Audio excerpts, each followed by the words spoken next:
ஒரு கேழ்வரகு குரக்கன்னு சொல்லக்கூடிய அந்த கேழ்வரகுல அவ்வளவு கால்சியம் இருக்கு. இன்னைக்கு 40 வயதில் இருக்கக்கூடிய பல பெண்களுக்கான அடிப்படை தேவை கால்சியம் தான். D3 இன்னைக்கு பெரிய அளவில் குறைஞ்சிருக்கு. எல்லாரும் வாரம் ஒரு மாத்திரை, மாதத்துக்கு ஒரு மாத்திரை, இல்லை வாரத்துக்கு ஒரு சேஷே எடுத்துக்கொண்டிருக்கோம். அப்போ கால்சியத்தை நேரடியாக கிடைக்கக்கூடிய அந்த கேழ்வரகு இன்னைக்கு ரொம்ப, அதை விட ரொம்ப முக்கியமானது ப்ரோபயோட்டிக்ஸ். ப்ரோபயோட்டிக்கை பற்றி பெரிய அளவில் ஆய்வு விரிந்து கொண்டே இருக்குது. மிகப்பெரிய அளவில் ஆட்டிசம் குழந்தைகள் கூட்டிகிட்டே இருக்காங்க.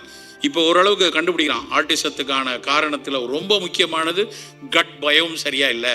அப்போ கட் பயோமை சரியாகனா ஆட்டிச குழந்தைகளை மேம்படுத்துவது கொஞ்சம் எளிதாக இருக்கும்னு கொண்டு வராங்க.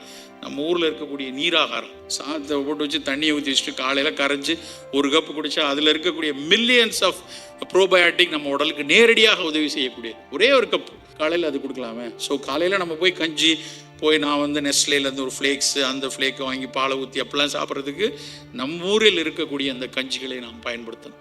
மத்தியான உணவாக வெஜிடேரியன்னு சொல்லுவாங்க, ஆனால் அது உண்மையிலே சோற்றேரியனாக தான் இருப்பாங்க.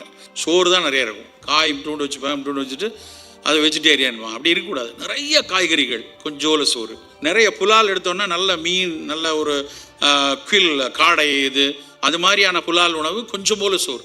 சோறு குறைவாக இல்லை, ஆனால் அந்த குறைவான சோறும் வெள்ளை சோறாக இருக்க வேண்டாம். நல்ல கவுனி அரிசி, நல்ல மாப்பிள்ளை சம்பா, தூயமல்லி சம்பா, பூங்கார், காடைக்கண்ணி, இப்போல்லாம் எல்லா ஊர்லேயும் வந்துட்டு இருக்கு. எல்லாத்துலையும் கிடைக்கும். கொஞ்ச நாள் அமேசான்லேயே அங்கே போய் பார்த்தீங்கன்னா அவனும் கொண்டு வந்து வச்சுப்பான். ஆனால் நாம் பயன்படுத்துகிறோம், அவ்வளவு சிறப்பு கிடைக்கும். அந்த கருப்பு கவுனியை பற்றி ரொம்ப மறந்துடக்கூடாது. கருப்பு கவுனி அதுக்கு ஒரு காலத்தில் அதனுடைய பேர் ஃபார்பிடன் ரைஸ். பர்மாவில், சைனால எல்லாம் அந்த அரிசியை சாப்பிட்டா உள்ள தூக்கி வச்சுருவாங்க. ஏன் அப்படி வச்சாங்கன்னா மன்னர்கள் மட்டும் தான் சாப்பிடணுமா, ஒன்லி பணக்காரர்களும் மன்னர்களும் சாப்பிடணும்னு வச்சுருந்துருக்கான். ஆனால் அதுக்கப்புறம் நம்ம ஊரில் இங்கே தமிழகத்தில் இந்த காரைக்குடி மக்கள்லாம் பர்மாவில் வேலை செஞ்சவங்களாம் அங்கேருந்து எடுத்து வந்தோ இல்லை இங்கேருந்து அங்கே போச்சோ தெரியாது. காரைக்குடி செட்டியார் சமூகத்தில் என்ன பண்ணுவாங்கன்னா கல்யாண வீட்டில் அந்த கருப்பு கவுனியில் பொங்கல் வைப்பாங்க. ரொம்ப சிறப்பாக 2 ஸ்பூன் தான் வைப்பாங்க. அப்புறம் போய் பார்த்தா அந்த கருப்பு கவுனி அரிசி தான் அவன் ஃபார்பிடன் ரைஸ்ன்னு சொல்கிற ரெண்டும் ஒரே அரிசி. கண்டுபிடிச்சு பார்த்தா ஏன்டா அப்படி சொல்லியிருக்கான்னு பார்த்தா ஆந்தோசைனின்ஸ், ப்ளூபெரியில் இருக்கக்கூடிய அந்த ஆந்தோசைனின்ஸ் அந்த கருப்பு கவுனியில் இருக்குது.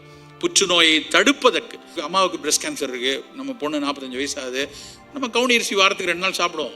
நேரடியாக அது போய் ப்ரிவென்ட் பண்ணவும் தெரியாது, ஆனால் நேரடியாக குணப்படுத்தும் தெரியாது, ஆனால் ப்ரிவென்ட் பண்ணும்.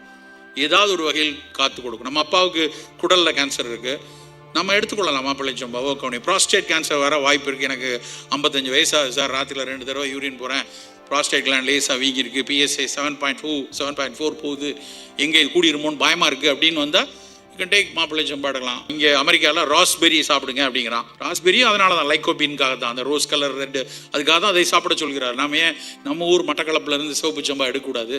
அப்படி ஒரு நம் உடலுக்காக நாம் எடுக்கக்கூடிய முயற்சியிலையும் நம் ஊரில் இருக்கக்கூடிய நம் மக்களினுடைய, நம் விவசாயினுடைய வேர்வைக்கும் நாம் சேர்த்து உழைக்க வேண்டும் நண்பர்களே.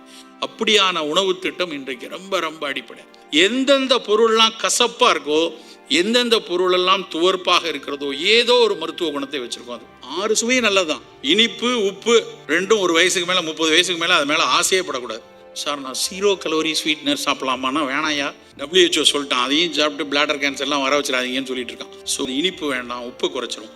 புளிப்பு காரம் நம்ம எல்லாருக்கும் ரொம்ப பிடிச்சது அதுதான். கண்டிப்பாக புளிப்பையும் காரத்தையும் குறைக்கணும். ஏன்னா புளிப்பும் காரமும் 2 ரெட்டையர்கள். புளிப்பு நீங்கள் சேர்த்துட்டீங்கன்னா காரம் சேர்ந்து போகும், கூடவே உப்பு வந்துடும். 3 கெடுதலும் மும்முனை துப்பாக்கியாக நிற்கும். வேண்டாம், காரம் குறைக்கணும், புளிப்பு குறைக்கணும், இனிப்பு உப்பு மேலே எதிர்க்கணும், வேண்டான்னு முடிவு வரணும். மீதி இருக்கிறது 2 தான், கசப்பு, துவர்ப்பு. நல்லா யோசிச்சு பாருங்க, கடந்த 10 நாளில் நம்ம கசப்பாக என்ன சாப்பிட்ருப்போம்னு. நிறைய இருக்காது.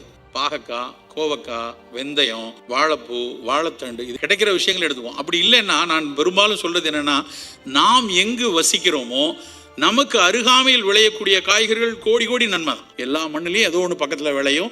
அதில் கசப்பும் துவர்ப்புமான விஷயம் உள்ள உணவுகளை நாம் இங்கே எடுத்துக்கணும். இனிப்பு உப்பை குறைச்சிரு, புளிப்பு காரத்தை குறைச்சிருங்க, கசப்பையும் துவர்ப்பையும் நாம் அதிகரிக்கணும். உணவில் இப்படி இருந்தால் மட்டும்தான் இந்த சர்க்கரை, ரத்த கொதிப்பு, புற்றுநோய் ஓரளவுக்கு தடுக்க முடியும்.